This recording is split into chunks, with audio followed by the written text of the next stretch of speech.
In this video, I'll be talking about the Power Macintosh 8100.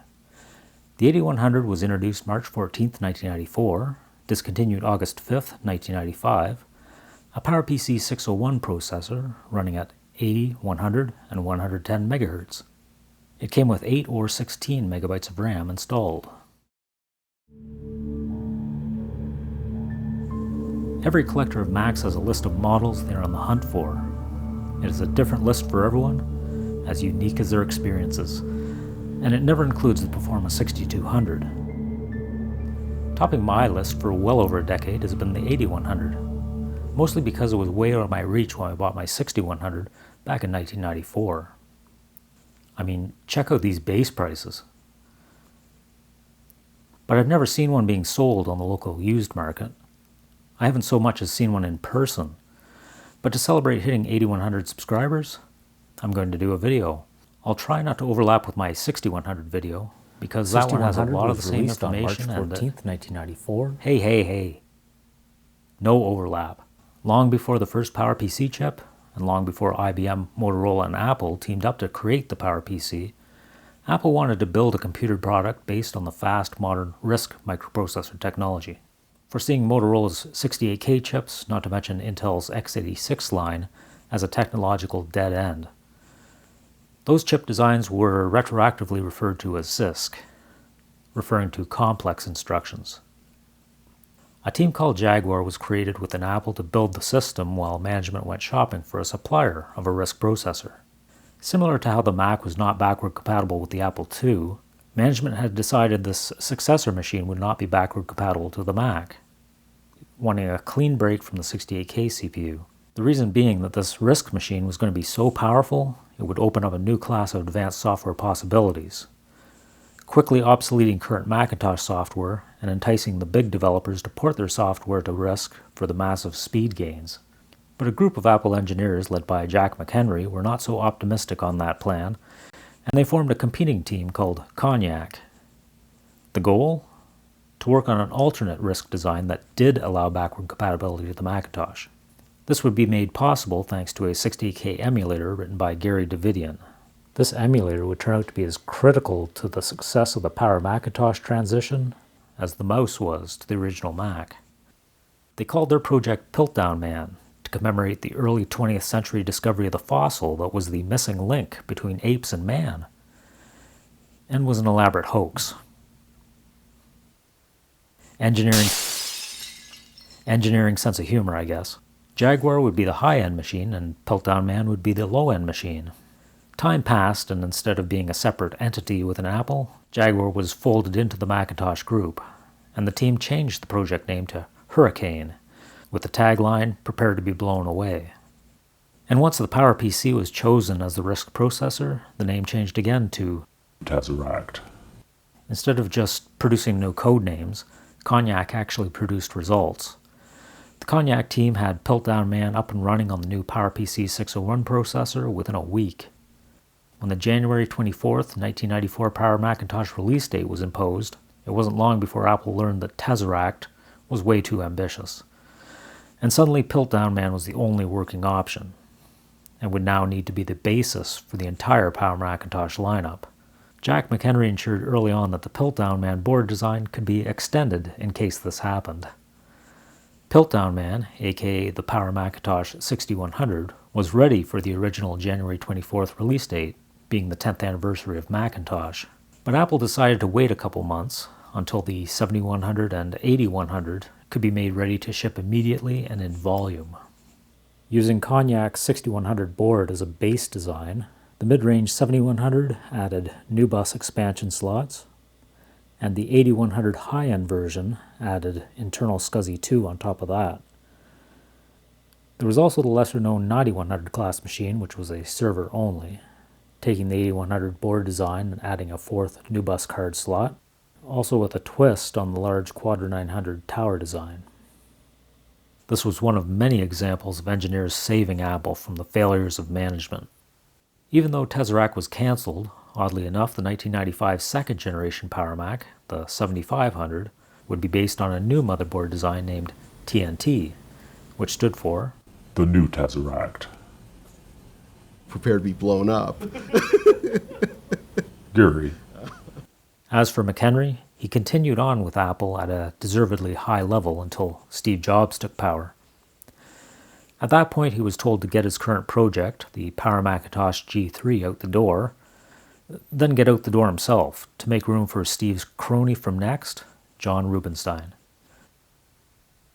But even knowing this, McHenry felt duty-bound to stay on until the job was done.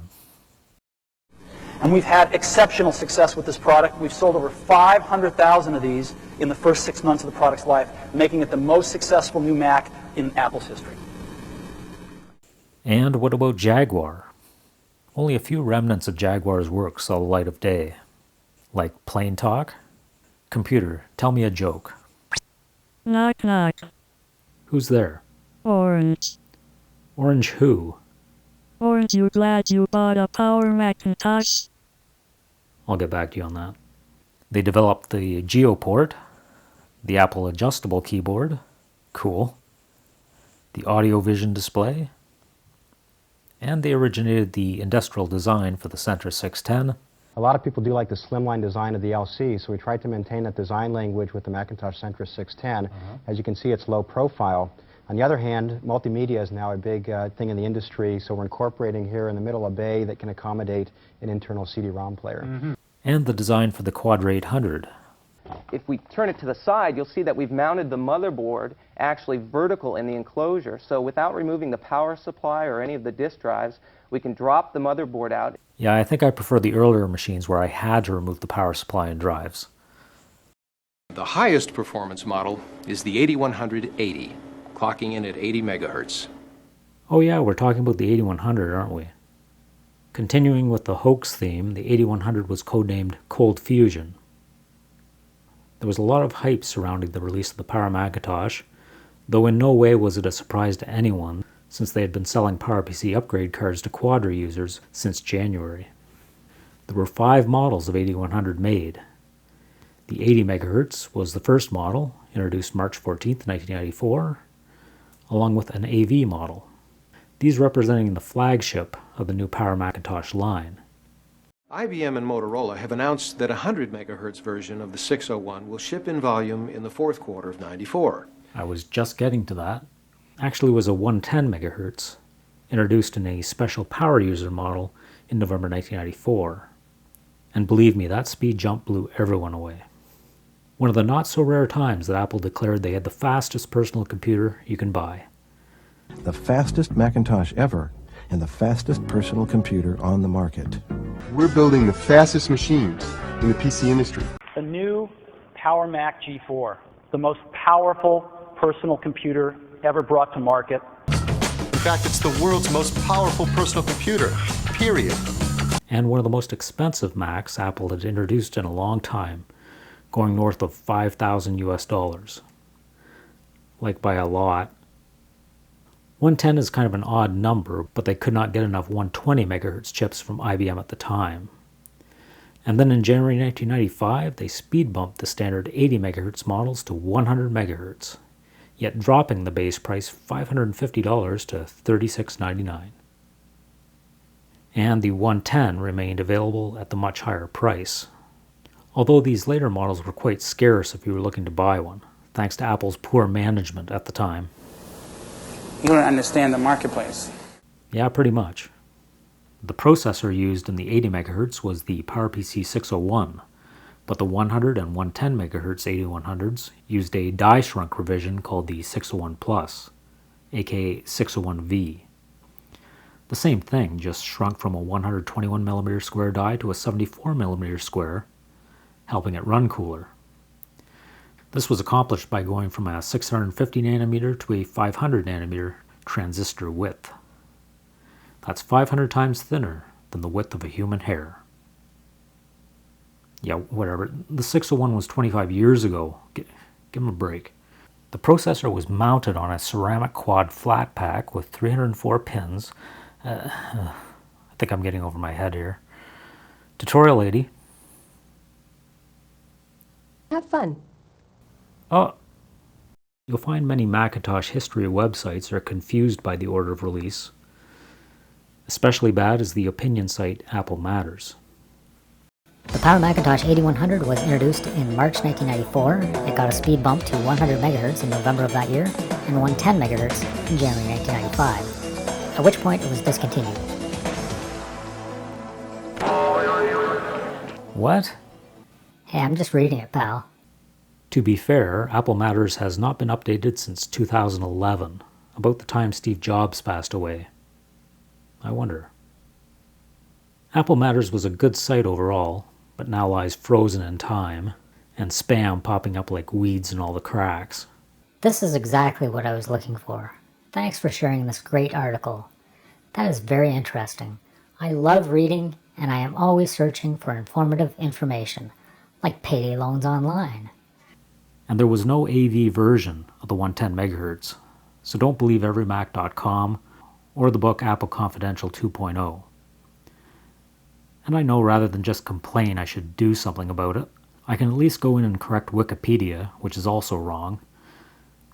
As Steve Jobs would advise, never settle for the status quo. While I do this, I want to welcome new viewers to this channel, who are now asking themselves why they signed up to watch some dude edit a Wikipedia page. Amazingly, after my last video, more people subscribed that month than did in the 10 years before that. I don't know if it was disproportionate interest in the Apple Network server, positive word of mouth about the channel, YouTube's algorithm, or just people not knowing what to do with themselves in the midst of a pandemic.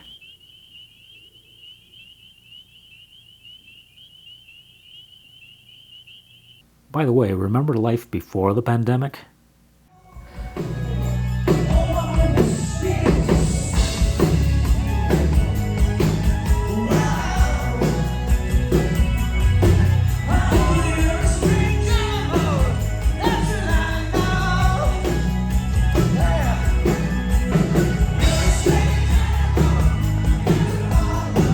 Barbarians. Okay, so the 110 came before the 100 MHz, and there was no AV version of the 110 MHz. Perfect. Oddly, these facts were correct in the model list on the same page. Using a strategy first marketed by Intel's 46DX2 chip, the 80 MHz 601 was clock doubled from the 40 MHz motherboard bus speed. But the new 601 Plus chips were clock tripled. So in the 100 MHz, that meant that it has a 33.3 MHz bus. It makes the system much faster, though not 3 times faster, because the bus can be a bottleneck. Now, I had recently been in touch with a guy looking to sell off his Mac collection, and I bought a Pismo G3 PowerBook and QuickTake 100 camera. He wasn't willing to part with his original Macintosh or 8600, and I don't blame him. I did see what looked like an 8500 shoved under the shelving. He said no, it was an 8100. What? I couldn't believe it, but there it was, an 8100-100 AV. He said it did not boot, and I ended up getting it in trade for some ADB keyboards and mice, and he threw in this Quadra 605, also non-functional, but pretty good cosmetic condition, yes, pretty nice, and maybe a candidate for a future video. As for the 8100, not working and not in perfect condition, but I am extremely happy to finally get one, filling the gap between the Quadra 800 from 1993 and my 8500 from 96. The power button is in the back and is the locking type. At the front are the reset interrupt buttons. It's the same as the Quadra 800, whereas the next gen 8500 would have a front panel power button with reset interrupt buttons removed altogether. Anyway, let's see what's going on inside. When I take off the cover, the speaker is full of sawdust. Let me check the expansion cards and the AV card. Oh, what the hell? Does not start up. Okay, so there's the AV card that it came with, hence the model name. It could not be purchased as an upgrade part after the fact. This 8100 came with 2 hard drives. Nice hard drive mount there, bud. Luckily I have some spare hard drive sleds that I can attach. A 1GB IBM drive and a 1GB digital drive. Apple offered 500 megabyte or 1GB drives in the 8180, 700 or 1GB in the 100, and a huge 2GB in the 110. While testing these drives in my 8500 machine, the digital brand drive sounds like it's going to break itself apart when it stops, but maybe that's just normal. Jeez. Unnerving with this old equipment. The lower full height bay was meant for physically larger high performance hard drives connected to the double speed SCSI 2 bus. Like I said, the case design originated with Jaguar and is universally disliked for accessibility. And sure enough, the previous owner just hulked out and broke off the top two drive bezels, hence the masking tape to hold them on, and the third bezel is completely missing. These bezels are almost impossible to replace, and even if you do find a replacement, the degree of yellowing probably won't match. But here's a possible solution that is even better than masking tape. Once you take the cover off, lift the computer like so, and then shake it.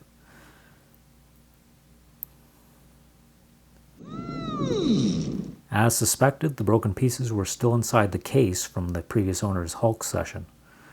I'll try to glue these back with ABS plumbing cement. I see they now have a clear cement option rather than the standard yellow, so I'd recommend that. I need to remove the entire front panel because even some of the clips holding the front panel to the metal cover were broken off. Dude! Remove the screws holding the front on.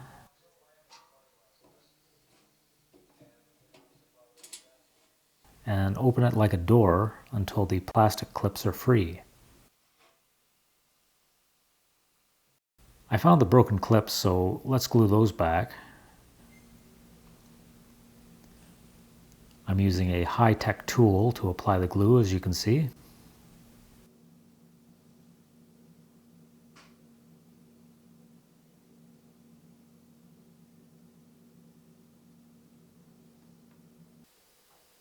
The drive bezels are designed to hook into the panel at the left side and snap in place with these clips with finger-like supports on the right side.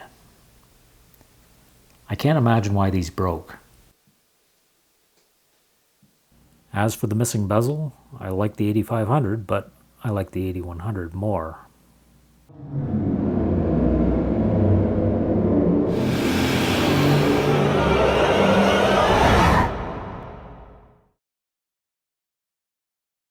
To remove the bezel from the 8500 without just breaking it like they did on the 8100, I hit it with heat from a hairdryer. That should soften the plastic enough. I pull over the latch, then angle it out.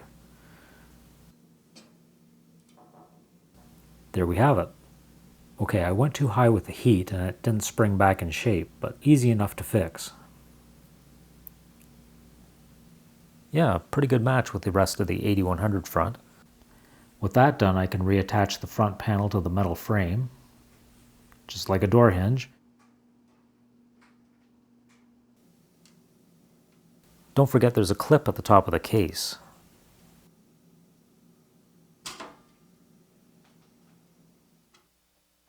There, much better.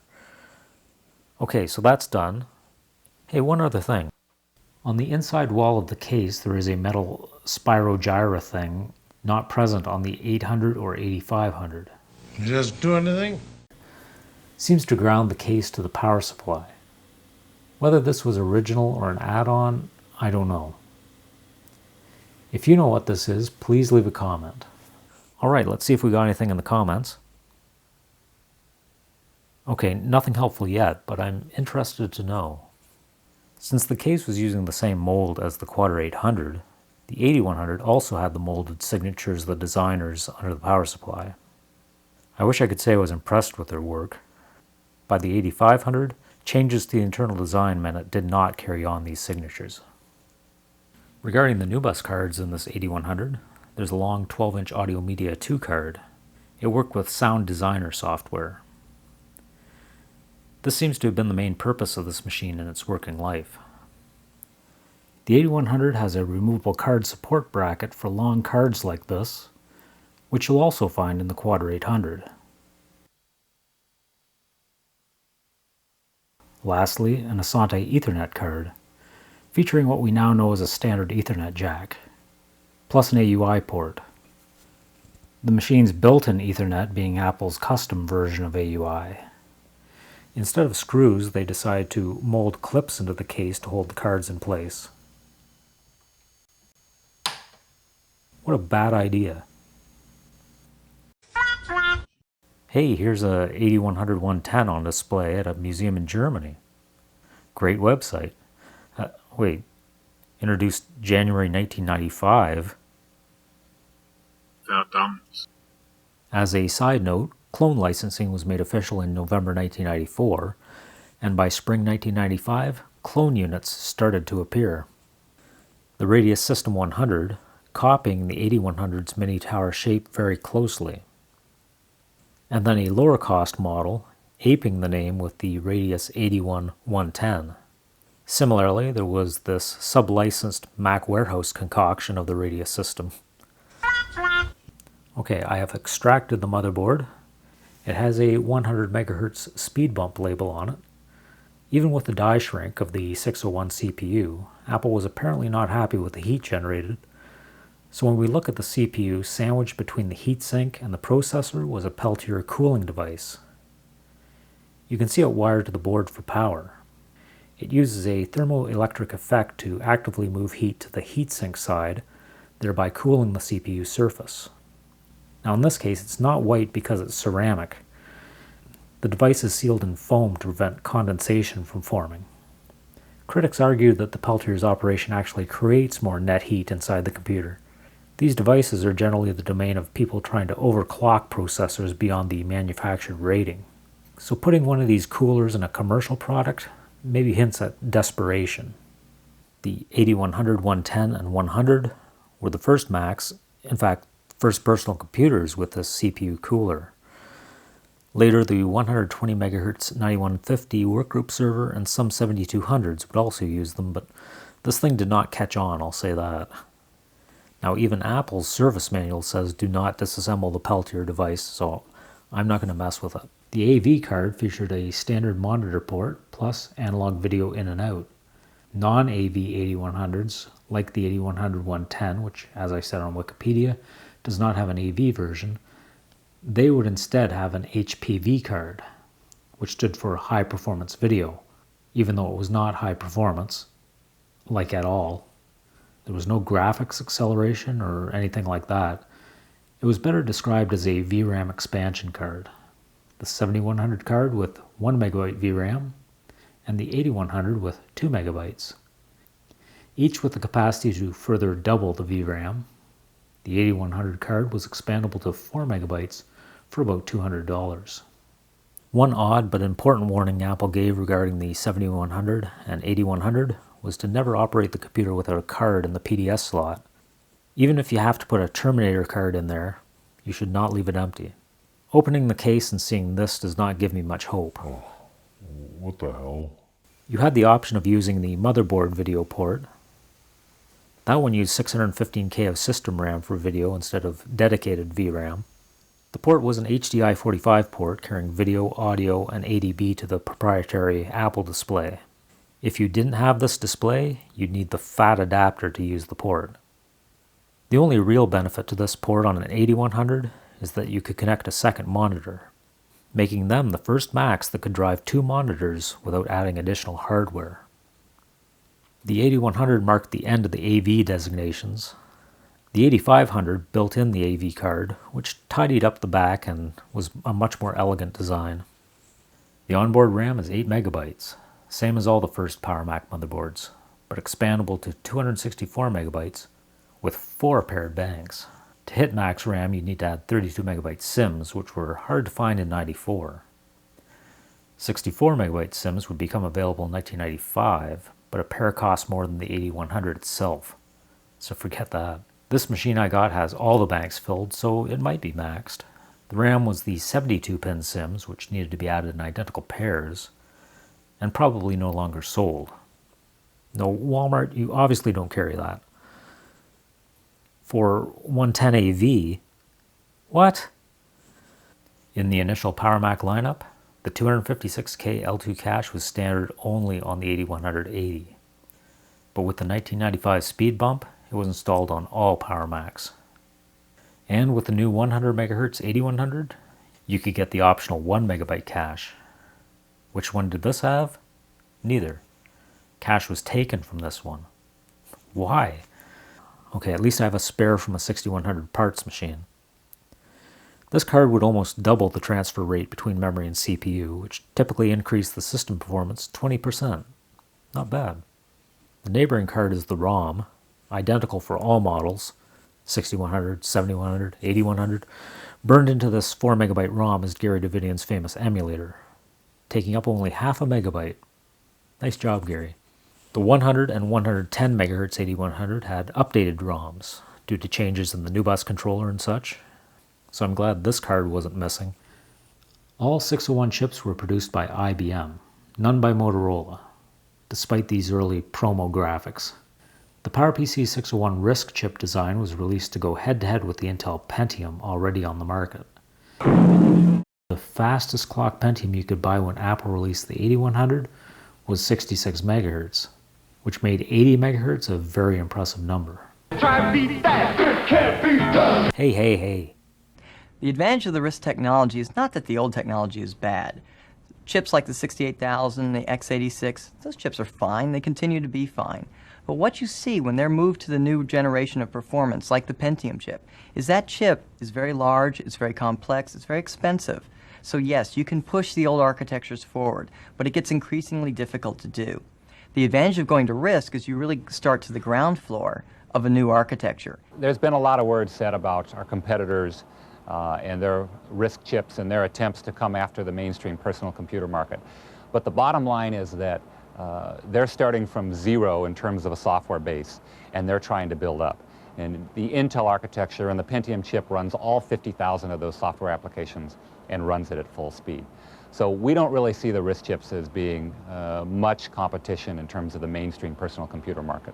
The heat from Pentium warms a mid-sized town. Despite each side's confidence that their CPU strategy would win out, this battle for chip supremacy would continue to play out for another decade. Something that artists have to do every day. There's just no hiding the truth here. Well, I said it was the fastest Pentium money can buy, not the fastest computer money can buy. Macintosh is done. Ironically, the tables turned on Apple toward the end of the PowerPC era. Okay, this is the last of the PowerPC, the G5 quad-core, Apple's first quad-core machine. Again, fan removal is toolless, you just pull it out.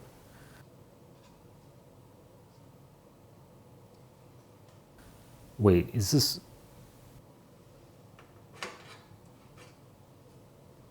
this a car rad cooling the CPU? The heat from these G5s would warm a mid-sized town. The 68K AV models introduced the GeoPort. It was the standard modem port, but with an extra pinout carrying 5 volts. The idea was to use it to power the GeoPort telecom adapter, sold separately in place of a modem. The adapter let the highly advertised digital signal processor in the AV Mac handle the analog to digital conversion work. And in the Power Macs, the task was handed off to the CPU itself. The advantage being protocols could be updated in software, whereas a modem was locked to the speed that you bought it at. Also with software, you could use your Mac as a fax machine, answering machine, speakerphone, though it turned out most didn't like this setup and preferred to keep these functions as dedicated equipment, separate from the computer. I hope things aren't messed up and I lose all my data, mister. You gotta answer to me. The 8100 included the Apple-designed mouse and plain talk microphone. The keyboard you pay for, double-speed CD-ROM was optional, and it was the popular 300i model, the I standing for internal. In this case, it was the 300i Plus, meaning it was a tray loader instead of having to use a caddy. This 100 MHz shipped with the new System 7.5, and if you ordered your 8100 with the CD-ROM drive, The OS came on CD rather than floppy. And for whatever reason, it was a different set of floppies for the higher-end models than what came with the 6100. So what were people doing with the 8100 back then?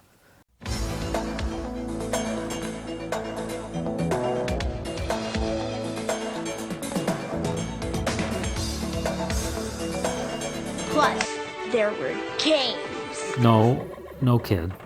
The 8100 was too expensive to be a games machine. But speaking of games, Marathon was released in December 1994. Like many applications, it was released as a fat binary, meaning it contained both 68K and PowerPC versions in one file. The native PowerPC applications had this symbol on the box, meaning it was written for the RISC processor and not relying on the emulator. This made the 8100 the ultimate machine to play Marathon on. The beauty of the 8100, you could play your older 68K games and these new PowerPC games. Well, not Starship Titanic. It required a 120 MHz processor. And Unreal? No. Otherwise, using your... What is this? Oh, that's a book. But come to think of it, 1984 would have made a good game.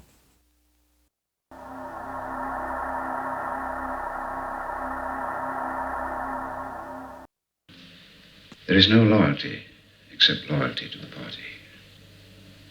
There is no love except love of Big Brother. All competing pleasures we will destroy. Time for some payback.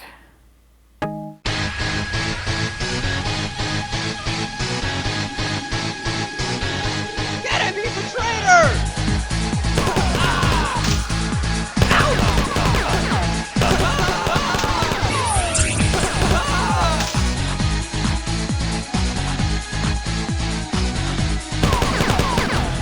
You're next, Big Brother. Get out of here. You're not even in this game. Definitely a missed opportunity here. Also, desktop publishing was big. Would it surprise you to learn that in 5 industries, advertising, graphic design, printing, publishing, and prepress services, 80% of all computers are Macintosh? Well, no, it doesn't surprise me because over the last 25 years, the situation hasn't changed much. Apple had dominated the desktop publishing market for just under 10 years at that point. Even if I go back to my high school physics exam from January 1985, you see the unmistakable Macintosh Geneva font appear with elements of Cairo for diagrams.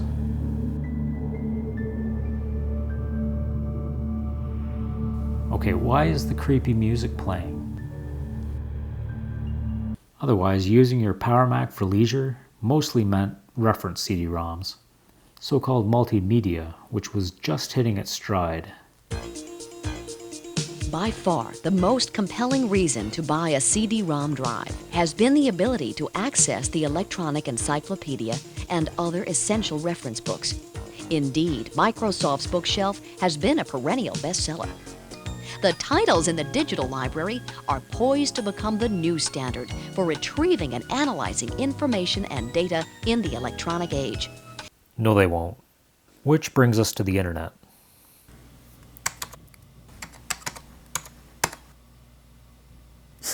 Nice going, bookshelf.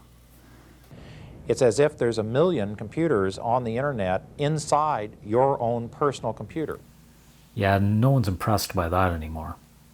In '94, the internet was still pretty niche, and the World Wide Web was in its infancy. Most would choose online services like CompuServe or AOL. So these days, finding, say, online video to watch on a vintage 8100 is kind of unlikely. However, a website, Cornica, has changed that. A website dedicated to hosting a variety of interesting videos that have been optimized for internet-connected PowerPC and even 68K Macs. And it allows you to simply, what we call net surf, looking for cool stuff. That's what the kids say they're doing. Along with the interesting videos, he's even posted some of my videos there, which is really cool. So check that out on March 14th, give them some feedback and let them know if we can refine October 14th, 1995. Okay, you're doing it again. The 8100 would be dethroned by the PowerPC 604 based 9500 in June 1995, outperforming it by a wide margin. The 8100 was soon to be replaced by the 120 MHz 8500, also with a 604 processor, in August 1995. You know, someone once asked me, "Aren't you glad you bought a Power Macintosh?" And I would say yes. My 6100 lasted me over 5 years. And this 8100 was a pretty interesting teardown. Now, if only I could get it to work. None of the standard troubleshooting changed anything. Unfortunately, I don't think I'll pull this one off. The power supply works, but that's about it. Not even a chime. Hey, you're in the shot. Okay, let's circle back and check my Wikipedia correction. Take pride in the small contribution I made. Wait, the log says it's been revised again. There were AV variants for all models, and they added 8100 110 AV to the model list. It's even worse now than it was before. Damn!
Okay, now that the casual viewers are gone, I have an exciting update about the museum. No, not my self-proclaimed Mac museum, the local oil museum. I went back there for the first time since 1998. This time I went with my son. They had just reopened after repairing the centerpiece drive wheel that operated the 19th century oil field. 10 horsepower. It runs 24 hours a day, 365 days a year. We never shut it off. The only time it ever does turn off is if there's a power outage, because of course it's electric. It had rotted out and it took a lot of work, time and money to repair it. After years of the previous management, or mismanagement, the museum in general had fallen into disrepair, and they've been working hard to bring it back. And I got this book breaking down the history of the museum itself. The first and only printing in 2000. Can tell by the rusty staple. So why is this book important? When we went to the museum in '98, we got a peek of the first draft of this book as part of the extended tour. Let's take a look. Is this little dance part of the tour too, or? Yeah. Children raising and understanding deer for their environment. And crude. The idea was to get local school children involved and interested in the Petrolia discovery. An elementary school class would sponsor a deer, and in return they could come to the site to see it and feed it. After contacting administrators at Storybook Gardens, Metro Zoo, and Marineland to discuss deer species, it was decided to get Sika deer. A 3-meter, 10-foot chain-link fence was erected and the 4 deer finally arrived. However, after only 6 hours of being in the pen, the deer had wriggled away under the fence and were on their way to freedom. Over 30 volunteers on foot and in planes were armed with shortwave radios and tranquilizer dart guns searching for the lost deer. The local media immediately picked up on the story and was all over the newspapers. 1 deer was recaptured, and after a week of chasing the Phantom 3, search efforts were deserted. A week of chasing these deer. There were concerns. They didn't give up to eat. Listen, there were concerns for the sole deer in the pen, nicknamed Lonesome, so several companions were brought in to keep him company. The deer pen soon included a few sheep, a goat, and 2 llamas. Oh, it'd be such a good idea to bring these deer in for the children. They'd bring the deer in, put the fence up the deer escape. And again, it has... They go after him with guns. Yeah. And that was it. Got back in my buddy's 1983 Chevette and hit the road. Big wheels rolling, gotta keep them going. Big wheels rolling, moving on.